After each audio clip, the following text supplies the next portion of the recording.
Welcome to Whisky.com, where fine spirits meet. My name is Horst Lüning. This is my son Ben, and today we have a FAQ live stream.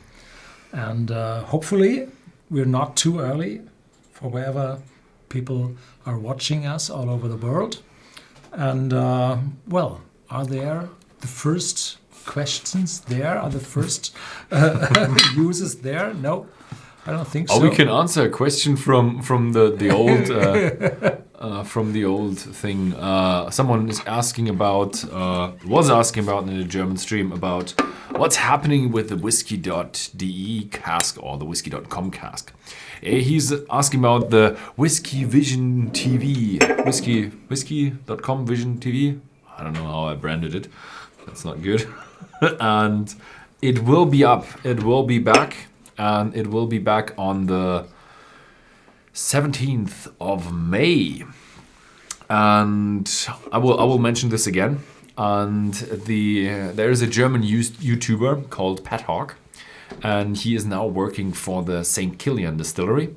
And this is the distillery where I got my stuff from, where I got the spirit from.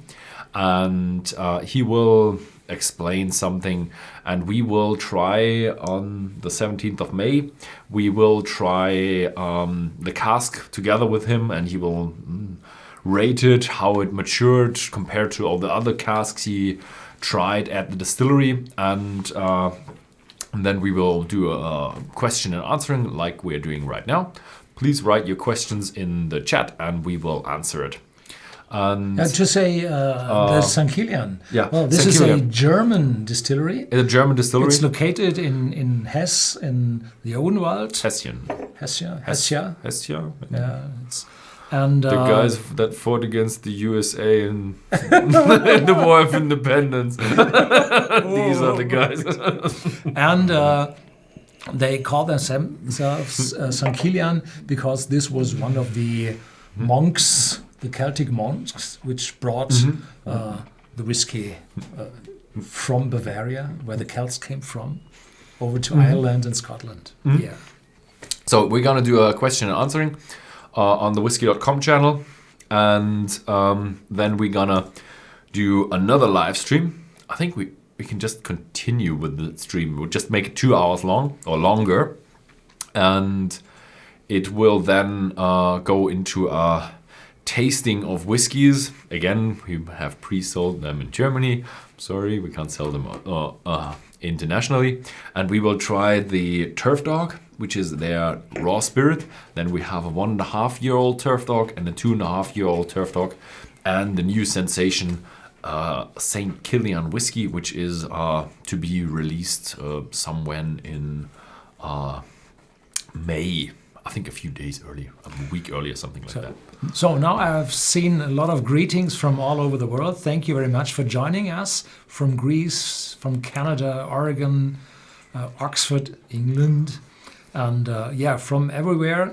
And the first question, would you be open to shipping the special releases, special casks around the world, US to be precise? Well, US is a very special thing because a lot of states in the US still keep to the laws of prohibition. That means no shipping of alcoholics. But they are opening. They are opening. They're opening about as fast as with the green stuff. So even Pennsylvania now, I think you're allowed to ship. So it will take some time, but in the far future, probably. Legalize it. Legalize the shipping.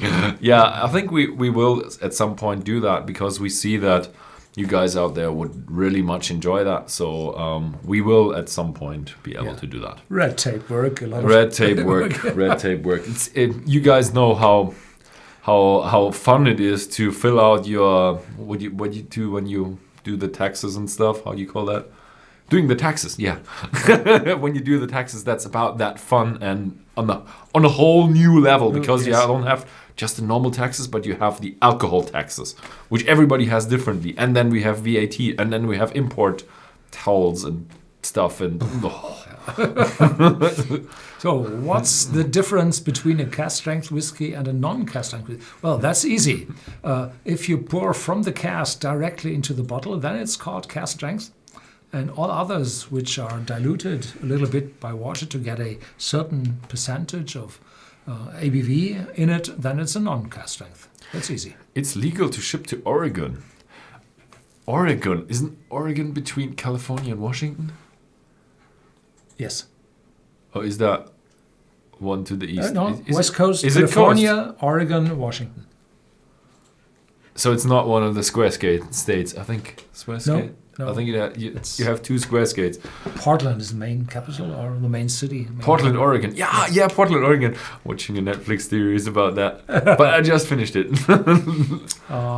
Can you make whiskey in Scotland and choose not to call it Scotch? Or do you have to call it Scotch by law? It's made in Scotland. It has to be distilled. I think bottled. I think it's easier to produce a non-Scotch in Scotland than a Scotch. But it's not necessary to bottle in Scotland for a blended whiskey. You can ship the container with a blend outside and bottle it somewhere on the continent, and it's still a Scotch. Only the single malt whiskey has to be bottled in Scotland. But I think you have to distill and bottle in Scotland to call it a single malt. Yes, for a single malt. Have you tried Viking Tribe Highland Park? Viking Tribe. I think next up is what is that? The one we're replacing the full volume. I had it in the news this Monday. Can't remember it. There you go. It will be up next week. That's the one we got to do next. Twisted to Two. Twisted to Two. That's the one But I've never heard the Viking Tribe. Tribe, not a lot of different Viking sagas. Yeah. Okay. What do you think about Islay Mist? Islay Mist is a blended whiskey with changing distilleries. It was quite popular several years ago, but the single malts, I think, took a lot over. So Islay Mist is, in the moment, not that popular, I think. Wherever they are spreading it now around the world. Yeah.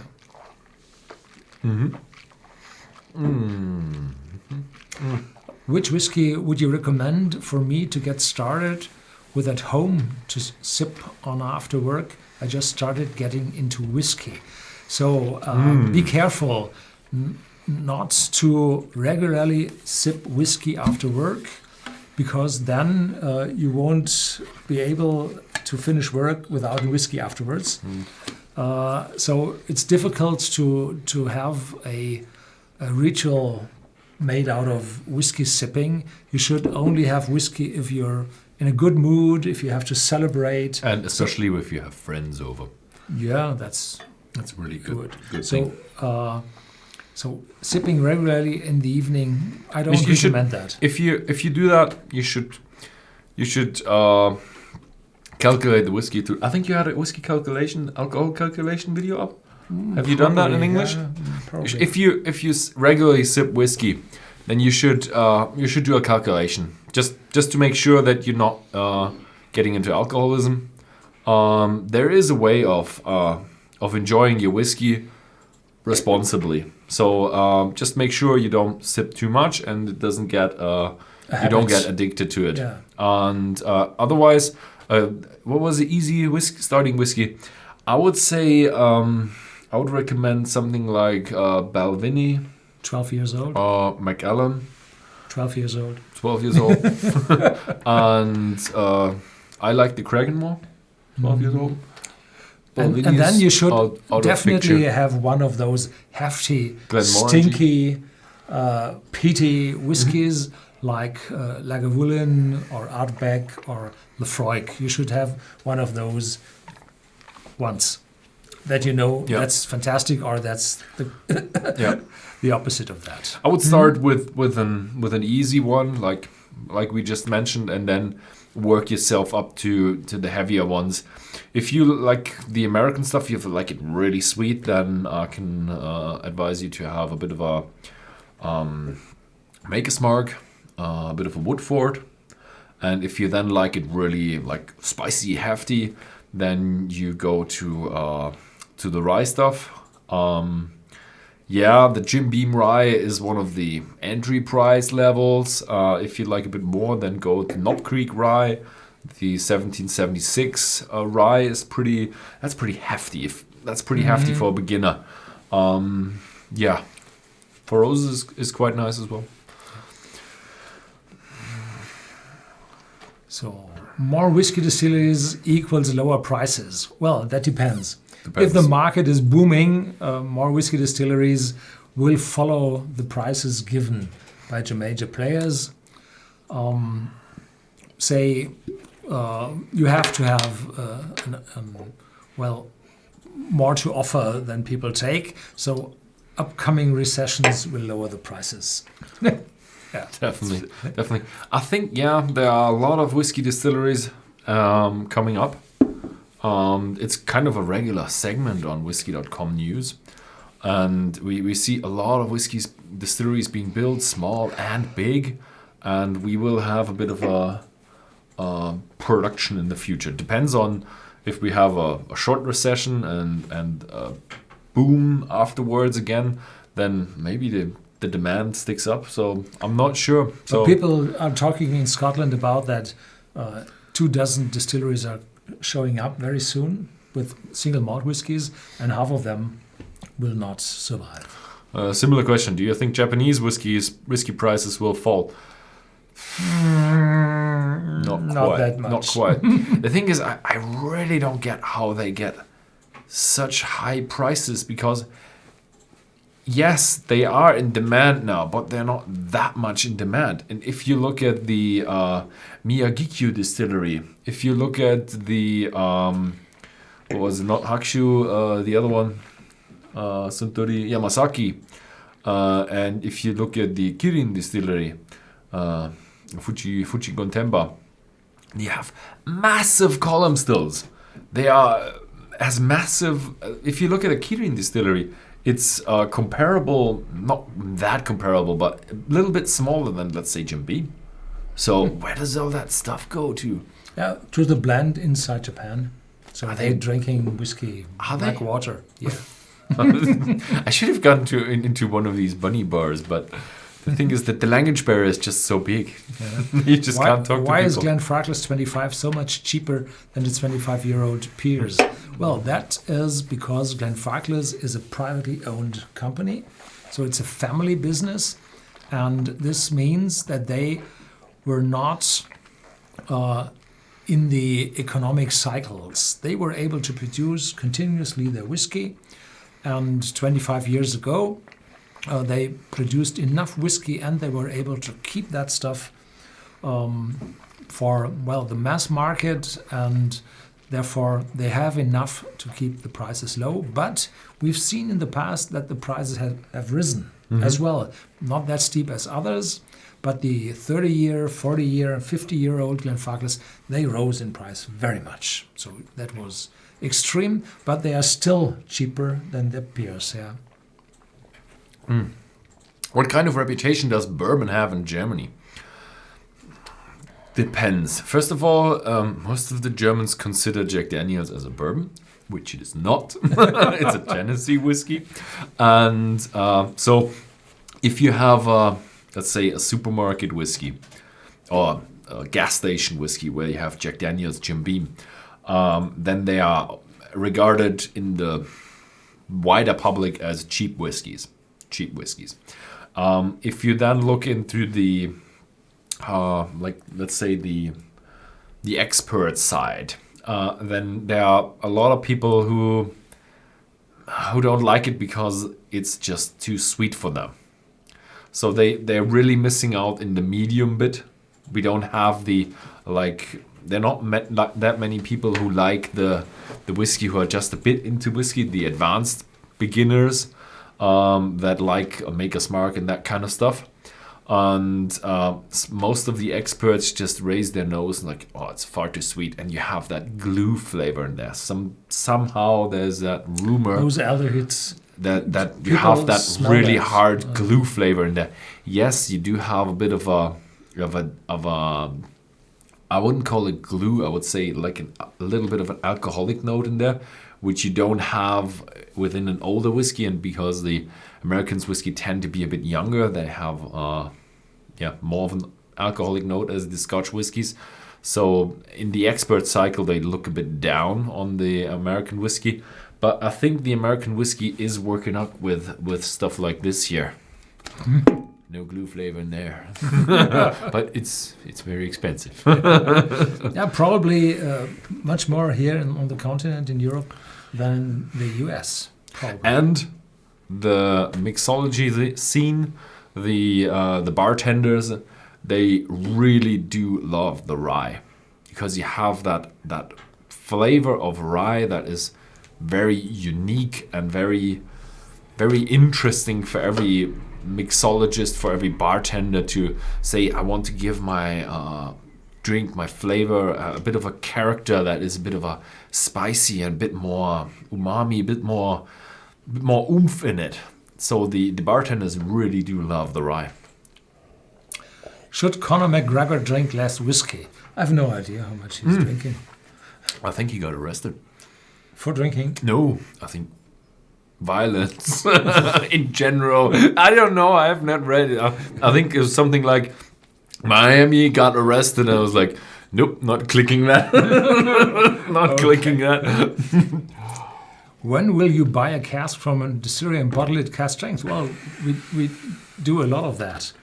So there are whiskies which are especially for us. And you find it if you're in Germany. You find it at the. You switched to the main camera again. Back to number 2. Interesting to see. It's 79 online. Okay, so where are we going? Können Sie wieder zurück? Okay. Ja, es braucht nur ein bisschen. Also, okay. When will you buy a cask from the distillery? Yeah, and then you have to look in our shop on Whisky.de with the Whisky.de special whiskies. Which are the best price-value ratio whiskies? Well, with that, we also have a calculation we're doing for special price segments, and there we have in our shop a red star, which shows the best price-value ratio. Well, you can do it yourself. We have in our whiskey database on Whisky.com, we have stars, and then which are customer ratings from all over the world, and then you can divide your price by these stars or the other way around, whatever you like, and find out which are the best ones. But you will see that whiskies which are twice as expensive as others will not be twice as good as others. So you have to have a segment, a special price segment. I take $5 in a special class where I decide the difference between each of them. Can you recommend a whiskey with a lot of orange notes? Balvenie, 12 years old. Yeah, a lot of orange notes in there. Yeah. Have you tried the red spot yet? I think I've tried the yellow spot and I have tried the green spot. The green spot. Which do you prefer, Talisker 18 or Talisker Storm, and why? I like the Talisker Dark Storm. Dark Storm. Sherry cask matured. It is a lot cheaper. So if you're looking for value for money, then I would take the Storm, but I prefer the 18. I can't remember. I have to say I can't remember which one was better. What characteristics would one expect from a German whiskey? German whiskey. Yeah, the thing is with German whiskeys, we haven't quite found our distinction yet. So it's more of a... Yeah, we kind of... Copy from the Scottish. So, yeah, I would say it's a bit like the Japanese whiskey without the great heritage. Ja. Samuel, kannst du nochmal schauen, dass wir nochmal umstellen? Weil ich glaube, es hat nicht funktioniert. Müsste eigentlich nur hier drauf sein. Nee. Das hier unten ist Nee. das, was... Schau mal, ob du die Szene umstellen kannst. Yeah, we're still in the computer screens scene. Are you sure we're on number 2? Okay, I'll put the bottle away, and if it stays, then we know it's still stuck there. So, sorry for showing all the desktop screens. Okay. What expect from a German whiskey? Yeah, and Germany has a lot of fruit schnapps called Obstler, and therefore they have different stills, which have a pot still and a rectifier on top with 5 to 10 plates in them. So the fruit character is intensified a lot from this Obstler kind of stuff, and that leads to to an untypical taste for a whiskey. So there are very few distilleries in Germany which have really pot still whiskies, and they tend to get closer to the Scotch whiskey, but not really to bourbon. For example. Totally. Yeah. It's okay. We just see the thing. The people just see the normal streamers. Sorry, we just got confused by our own screens. Yeah. We have new equipment here, so 4 of them. it's a bit confusing, but we do get where we have to read the questions. Yeah. What characteristics? Do you own a distillery? No. I'd love to own a distillery, but we don't. What happened to Sheep Dip? Sheep Dip, I remember a decade ago, Sheep Dip was a whiskey, and no idea what happened. I tried it, I think, last year. Wow, still there? It's still there. I think it's. I think they not rebranded but refurbished the brand. So, but they were quite nice, but not a very distinct whiskey where I say, oh, that's very in this direction. It's just a nice regular blend. Yeah. You can buy it. It's good. What do you think is the best, not too expensive whiskey that is undervalued by people? Well, I have a few hints for that. First is Glenmorangie Quinta Ruban. This is a podcast finish Glenmorangie with a lot of expression in it, and it's uncolored. Glenmorangie has the cheaper ones, the lighter ones, they are colored, and the more expensive ones, they are not. And the 12-year-old Glenmorangie Quinta Ruban is uncolored, one of the very, very good ones. And the next one is from Arran, the finishing series from Arran. They do not carry an age statement, but they are a wonderful work, because the whiskey is already matured, and then these especially good foreign casks are used for the maturation. They are undervalued, definitely. What can we do to get Lafroig 10 above 40%? That is a question I was asked several months ago, and the solution. He means the cask strength, right? Yeah, cask strength no longer there. Yeah, they discontinued the cask strength. Yeah, That's really a shame. What to get Lafroig 10 above 40? Well, we thought about adding medicinal alcohol to it. This shouldn't influence the taste of the whiskey because it's 94 point something. Yeah, but it would dilute it. It would dilute but you will get it over 40. So this might be a try. I will try that. You could try that. I would rather have a cask strength. Yeah. If I ever go there, I'll ask them why they discontinued, because it was selling good and people loved it. And yeah, but you could earn more money with the diluted one. yeah, So they were short on stocks. Probably they were short on stocks. Yeah. Yeah. Why whiskey and not beer? Beer contains hops, and I don't like the bitter hops. Have you ever tried Maker's Mark? They have hops in it too, but if you distill it, you don't taste it. Hops is one of these what do you call it? Etheric, oily stuff that really evaporates very fast, so you don't really get the hops from the Maker's Mark, and they don't use that much. Yeah. Which whiskey should be preferred as good peat whiskey? I do like the Lagavulin. I do like the Artbeg. I do have to say, unfortunately, but the most recognized peated brands on Islay tend to be the best. There are a few gems in Islay that are really good. Definitely Islay whiskies, which is Ardbeg, Lagavulin, Lafroig, Beaumont, Carlila. I do like the Octomo. That's the other side of Lochindal. It's Brugletti, together with Octomore and Port Charlotte. Port Charlotte is peated and Octomore extremely. That's stinky. And then Kilchoman in the very west of Islay. And then Carlila up the coast. And then Bunnahabhain in the very north. They have now peated whiskey as well. And that one, the peated whiskey from Bunnahabhain, that's really interesting. It's nice. It's not too that expensive as others are. Oh, really good.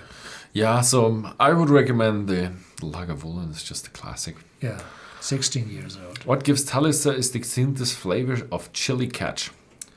Well, that's the form of the pot stills and the distillation process. And the speed, yeah. And the speed. They are one of these rough distilling. They have just, I think they're pretty small stills. Pretty no distraction in there, no vortexes going in there. So everything that boils goes straight through the whole system, condenses, and you have the rough oils that are also distilled, and that's recognized as the chili catch. Why the yeast in Scotch whiskey is so neglected? Yeah, I don't get it. After I've done my tour through Kentucky, I've done the tour through Islay, and I was disappointed.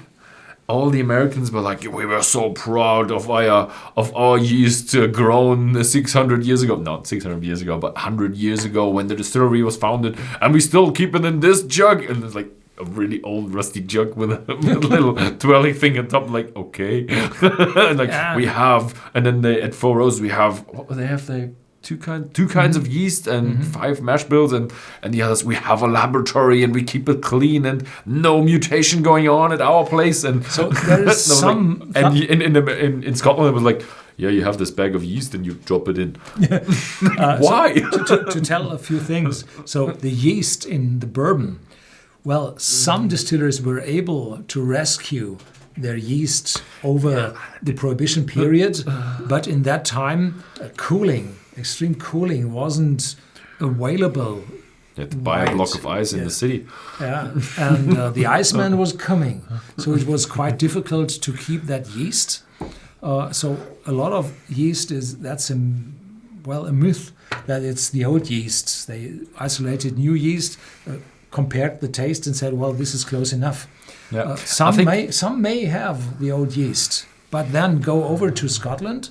Then you have pot stills, you have different casks, and very different pot stills. That's the first. And in the US, you have those column stills, which are all the same, which have all copper plates in them. They have all big heights. So the distillation process is quite the same. So the whiskey, the raw whiskey, the white dog coming out of those column stills is quite similar between every distillery, and only the yeast makes the difference.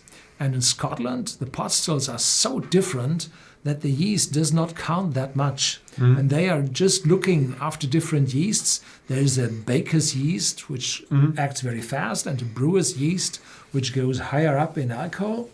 And then there's the mixture between those two. You have distiller's yeast, which is definitely for alcohol content. And then you have brewer's yeast, which is a bit more for flavor. There are some of them who are changing, but to answer the original questions, I would say they're a bit greedy.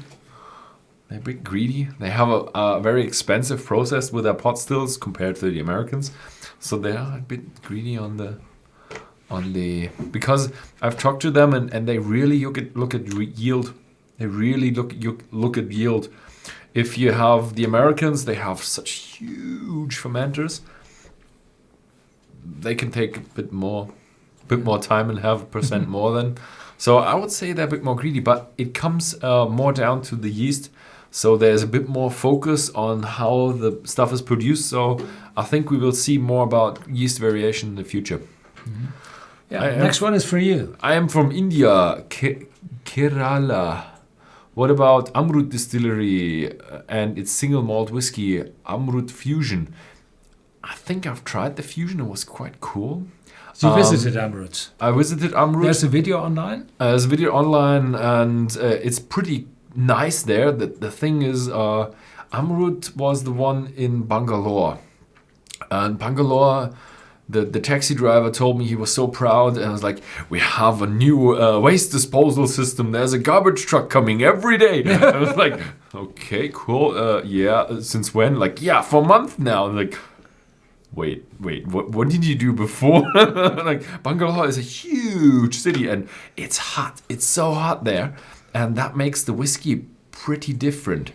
But it's amazing. It's from what I feel a bit is that it's a bit. It has that dry touch to it that puts me off sometimes.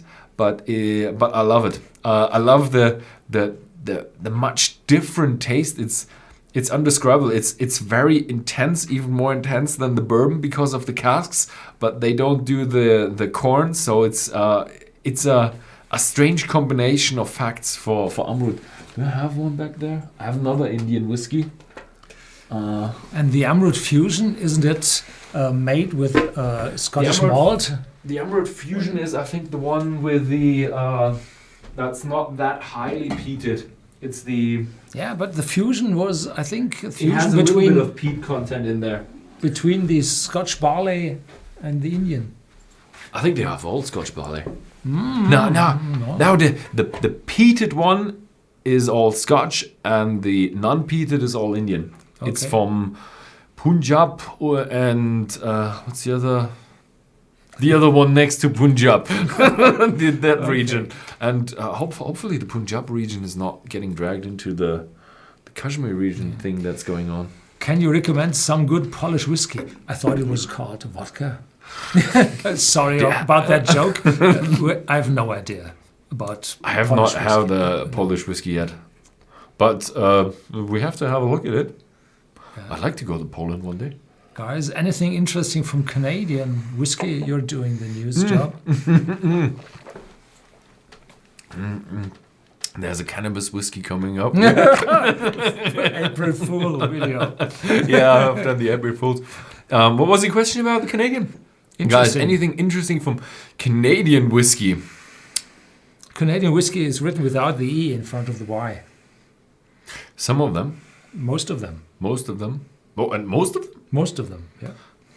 I've not heard any news from the Canadian whiskey. The Canadian whiskey have to go. I don't know. They have to go back to the definition. The thing is, if you're allowed to put spice stuff into your whiskey, if you're allowed to put in flavor into your whiskey, not just coloring but flavor, then we can't really take you that seriously. If you 9.09%. It's a lot. 9.0. 9.0. 9.09%. What? Oh, I thought it was like something like 3 or 5. But the thing is, we can't take you that seriously about that if you don't have like a proper whiskey where you say, okay, you have straight whiskey and then you're not allowed to put in any flavor. Then you would say, okay, that's a good whiskey. It's the same with the Indians. We can take the Paul John and the Amrut seriously, but the other one, what was the 5 spades, 3 spades? McDowell's number 1. Oh yeah, that's a good one. No, I meant the one with the Tetra Pak ones. Oh, We can't take you seriously, Indians, if you do that kind of stuff. That's just not whiskey. So yeah, are you stocked up your Whisky.de warehouse because of Brexit? In particular, not really. We're very we're looking which ones might be influenced, which one have stocks from the distribution on the continent and which not. Which do we have to stock up, which not. Now it's up to October, I think. And the Brexit would disturb the flow of whiskey into the continent, say about 2 to 8 weeks. And for that time, we are not one of those big corporations which have controllers which reduce the stocks to a minimum to keep the capital expenditure low. No, we just have enough whiskey for the typical demand. And if after 6 to 7 or 8 weeks one or the other whiskey isn't available, well, that's it. So there is enough other brand there. For the Brexit, I had good theories up to 2 days ago. My theory was it's going to be a hard Brexit, and the UK is going to break because of that. And the thing was the what do you call it, the leave or remain vote was done on a popular basis, like popular vote. So everybody had one vote, and the problem with a union is if you have a popular vote, then certain topics will break the union. And the United Kingdom is such a union, so they did the popular vote, and therefore it was just disregarded what the Scottish people thought about Brexit, and the Scottish voted very much Remain, but the English were just, I don't know how much they had, like Midlands, 10 times more than the Scottish, so they totally disregarded what the Scottish said. So after I thought it was going to be a hard Brexit, and then it's going to be a yes or no again in Scotland, and the Scottish people would leave. So yes, Britain would go, and then Britain would disintegrate. Now everything can happen. So probably they're going to have some sort of deal, and the Scottish people might remain. I don't know, kind of. What are your most highly recommended independent bottlers? So for me, there are 2 big ones and a third, which is very interesting. The 2 big ones is Signatory Vintage, which bought the Edredau Distillery as well, and they have huge stocks, and they are very small. The second one is Gordon MacPhail. They are 130 years old now, and they bought the Benromach Distillery, and they have really huge warehouses, tens of thousands of casks in it, and very, very old one, up to 70 years of age. So they have a very, very good reputation, but probably they became a little bit too big. And the third one is Ian MacLeod. They bought the Glengoyne Distillery as well as the Tamdhu Distillery, and they have the Chieftains series and the Dunvegan series of independent bottles. Those 3 have enough warehouse stocks that you can say they are selecting the casks for the best usage to the best time, and do not have to rely on brokers bringing from the blend business some casks over. Yeah. Okay, before the sherry and bourbon casks, what were the first Scotch casks made of? I think they were sherry casks. Probably yes. The first Scotch casks made of... No, they were just... The Empire was running on sherry, and there were just tons of sherry casks lying around everywhere. So I would say definitely the first Scotch casks were their sherry casks, or if they made their own casks, fresh casks. And wine casks. Wine casks, probably. Yeah, probably more wine casks because the sherry was distilled stuff, right? No, sherry is fortified. There's distilled in it. Yeah, distilled in it, but it's more expensive. Sherry is more expensive than wine, and that stuff is heavy. Oh, this one is a very good one. Have you tried this one? No. This stuff is heavy, man. So this is King Alexander III. I didn't look at the There's a video peated on the label. Soon online. How can it be that almost nobody drinks sherry, but many drink sherry cask matured whiskey? Where do the whiskey makers get their sherry cask from? Well, this is very interesting. You have to look after the word seasoned. Seasoned sherry casks. Not everybody says seasoned, but they're all seasoned. So what they are doing is They Yeah, have but they- sherry casks brought over to Scotland. They use it, wonderful fresh stuff, and so on. And then the whiskey is finished for 6 to 12 months in those sherry casks, then bottled, and now the sherry cask is empty.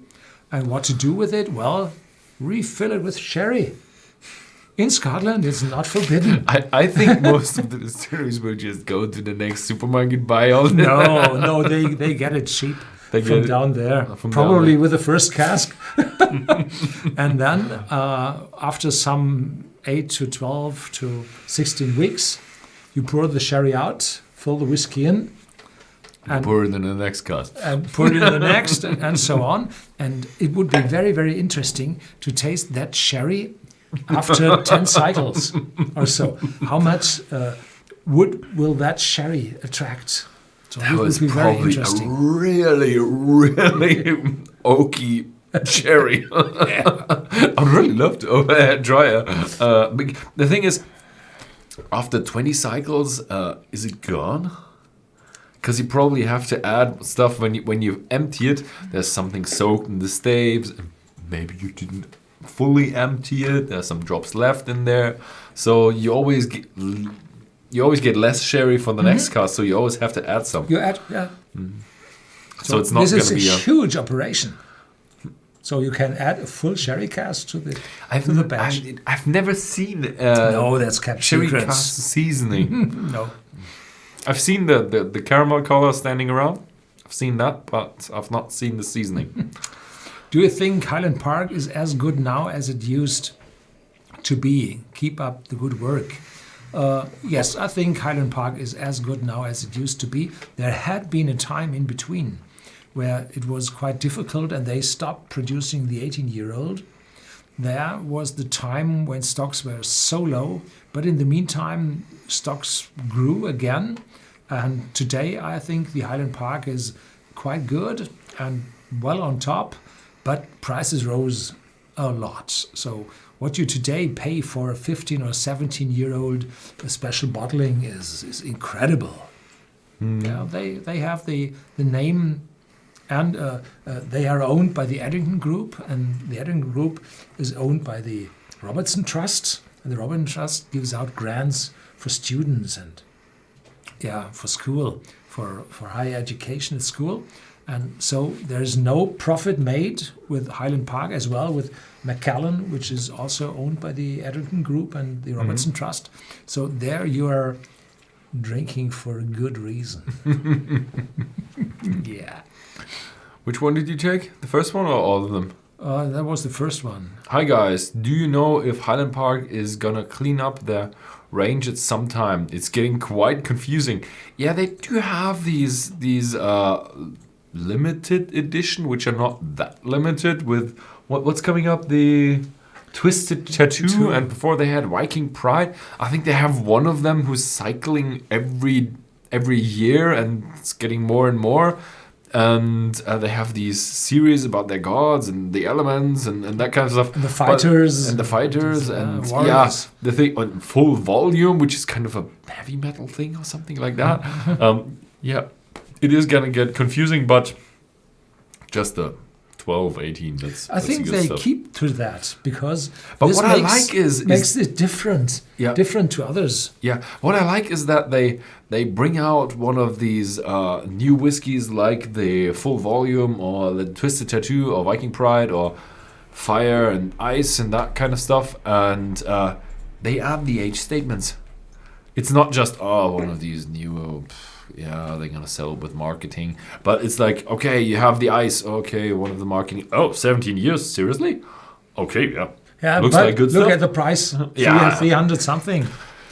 Yeah, yeah. So, and then the next if you get question. invited, it's cool. Yeah. I have a question about Highland Park 40. I've tried every car range whiskey from Highland Park except the 40. How does the 40 compare to 25 and especially 30? How much better, if any, is it? Did I have the 40-year-old?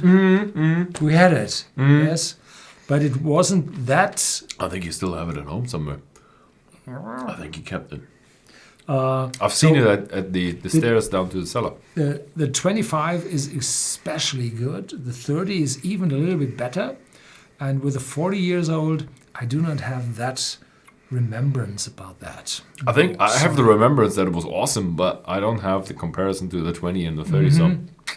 So I think quality goes up very steep and then levels out.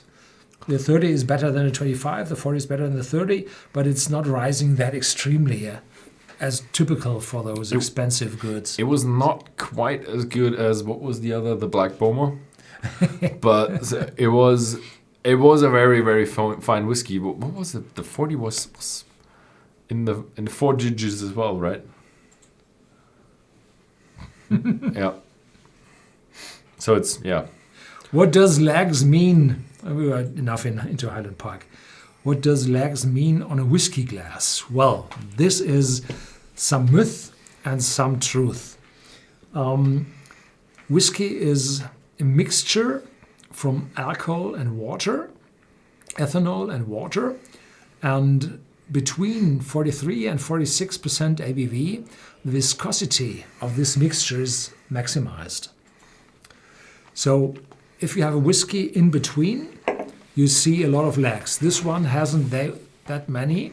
There are a few, but not those extreme, because it's only 40% ABV. There are some oily notes in whiskey, but the oils are so very few. It's not a high percentage of oils in that whiskey. Those fusel oils, those heavier oils, that they make such a big influence on the lags.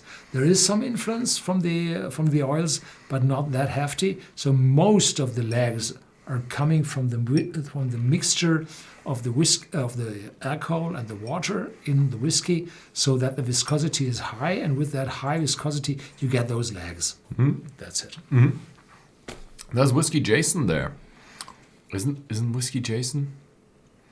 I think I have to do more collaborations with other YouTubers. So, hi, Whiskey Jason. If you would want a collaboration, just write it in the chat. I think we do have to do that.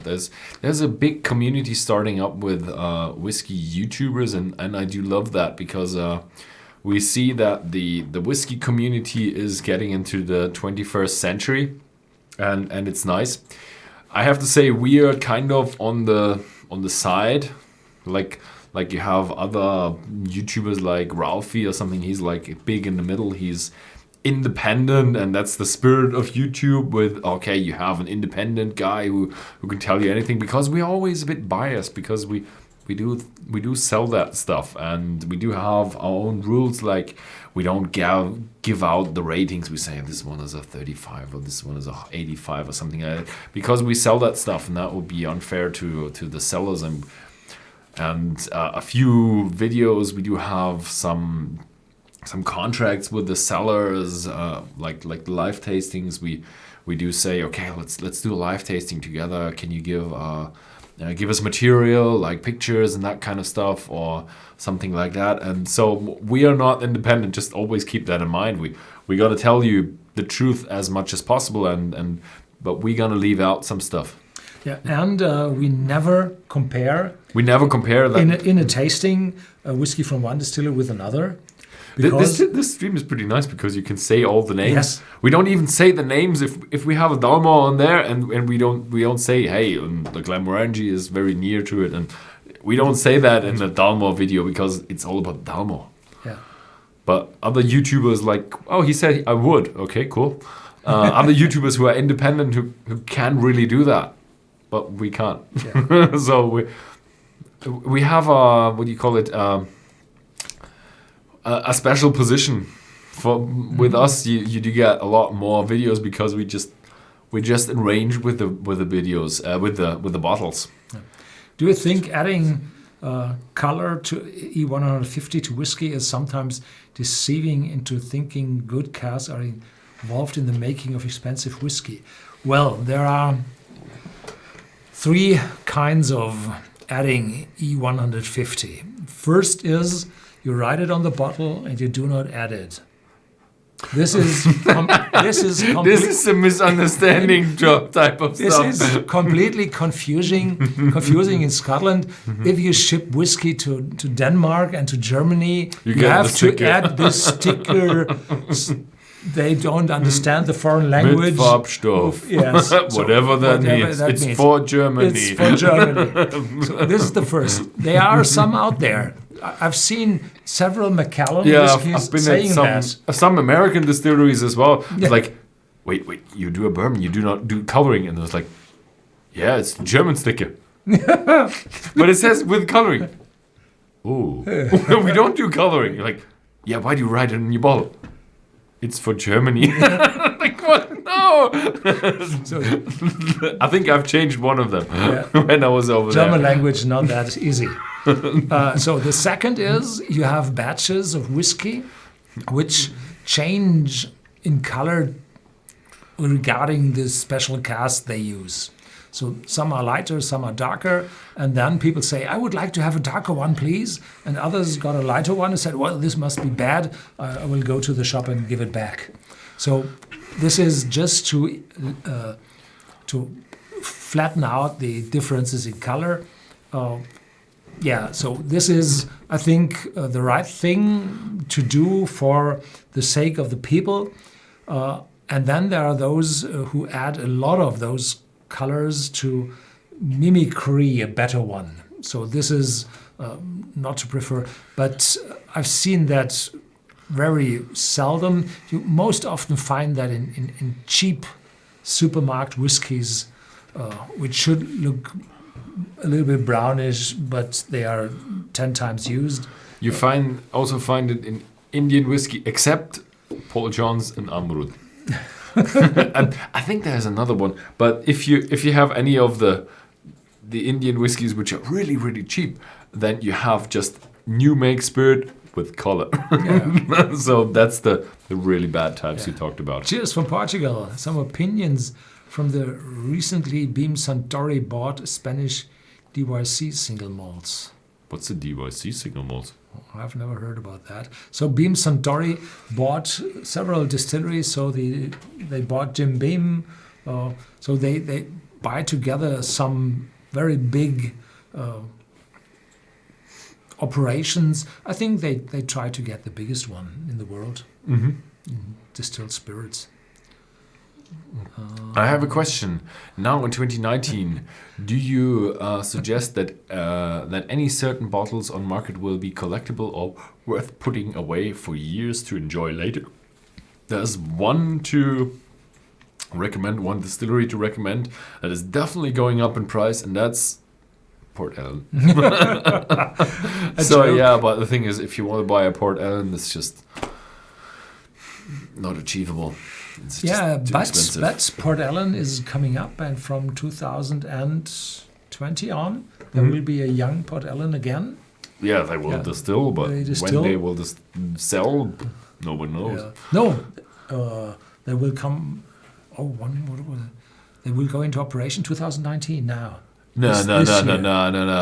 I had that on the news, and they will not finish this year. No? Okay. Maybe they plan to end in December. I'm not quite sure. I forgot, but I think they will do next year. Mm-hmm. And the other one is Brora, right? Yeah. Mm-hmm. So if we say this and that and the following bottle, then this would be unfair because it might not be true. It might be different in several different parts of the world. Mm. So we can't give any recommendations. It should be limited. It should be not too expensive, because if you have 1,000 bucks bottle, then it will be very difficult to sell it for 1,200. But if you have a 50 bucks bottle and you can sell it for 70 or 80, you really get a margin. Mm-hmm. The thing is, if you have a lot of numbers on your bottle, then it makes it really interesting. I have a lot of people coming to the forum, emailing us or something like, I have this old whiskey, is it worth something? And it's just White and Mackay blend. And that's it. There's tons of that being made, and there's no dates on it, so you can't really say, is it from the 70s, is it from the 80s, or is it, you can distinguish between the labels. But if you have a vintage whiskey, if you have an age statement whiskey, This hasn't none. this has none. This has none. But if you have like let's say this one here, this one. Okay, you shouldn't bump up the thing. But it's 18 years, and somewhere it also says no, it doesn't. Yeah, but at least it has an age statement. So even in the future, the age statement whiskies will be more collectible than the non-age statement whiskey. But the vintage whiskies are definitely better. Is whiskey in the top 5 spirits in Germany? I think yes. It's getting up there. I think it's already It's there. already now there, but it's not there for a long time now. It's getting up there. Yeah. I think it's still corn, vodka, probably fruit schnapps, rum, and then whiskey or something like that. I think corn is gone. Gone? Yeah. Do you think you will ever appear at any whiskey events in the UK? Yeah, I had some. The Keepers of the Quaich. Whiskey events where everybody Would be can great attend. to see you talk at a show. So the problem is, if you talk at a show, you have a audience which is limited. You talk to 50 in a classroom. You talk to 200 in a room.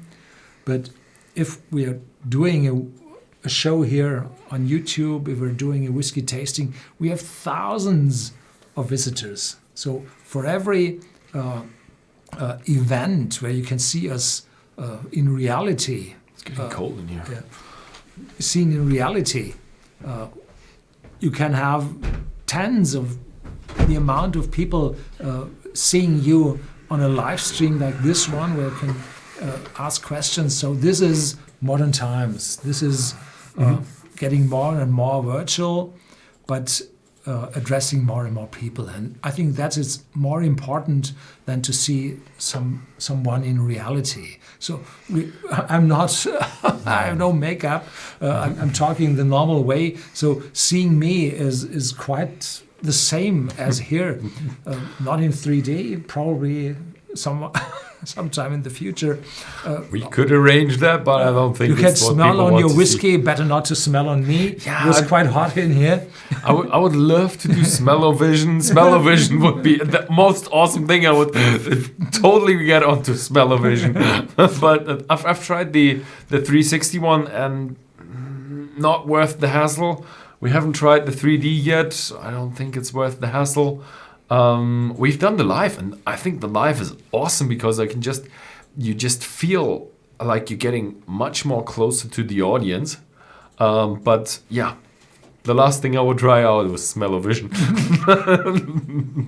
How long can you keep opened whiskey? Do you need to gas it, if ever? Well, that depends on the whiskey. If you have young whiskey, then it's more possible, or that it will oxidize over the years and change in taste. But if you have a 30-year-old whiskey, then it has contact to the oxygen in the cask over 30 years. So most of the oxidization has already taken place. So younger whiskies may need, but they are not that expensive that you need to give out that much money for the gas. This is not cheap at all for each filling. And and if you have peated whiskey, which smells very smoky, then there's a chance for oxidization because those phenols are not fully oxidized, and they also may change. So having a younger smoky whiskey, that will change a lot over the time. But having a Black Bowmore open for 2 years, I think I have my Black Bowmore now open for 3 years, and there's no change in it at all. Okay, would it be a good idea to have a Dram with Ralphie segment?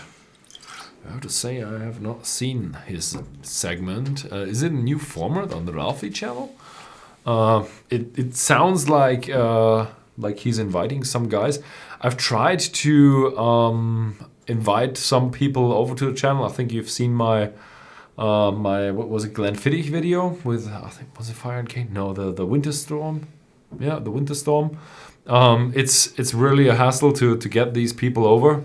And most people in the whiskey industry, like from the production side, they're not up to Google Hangouts yet. So I tried to do the segment with the interviews, but I only get the interviews at the distillery because that's what people can do. I can talk, I can handle the cameras, but I can talk. So I would love to do that. Maybe I have to get into the whiskey YouTuber scene. Let's have a see. Which is, in your opinion, the best 12-year-old Scotch blend? Please recommend some 12-year-old blended Scotch whiskies. Well, that's difficult because I do not taste those many blends. So most often those 12-year-old whiskies are typically in the dead middle of the market. You have those cheap whiskies on the market, and you have those more expensive single malt whiskies on the market, and those old huge brands, the Buchanans, the Dewars, the other ones, they lost a lot of their reputation and of those customers, because the ones with the money, they change over, and the ones without the money, they move to the more affordable whiskies. So 12-year-old blended Scotch whiskey is very, very difficult.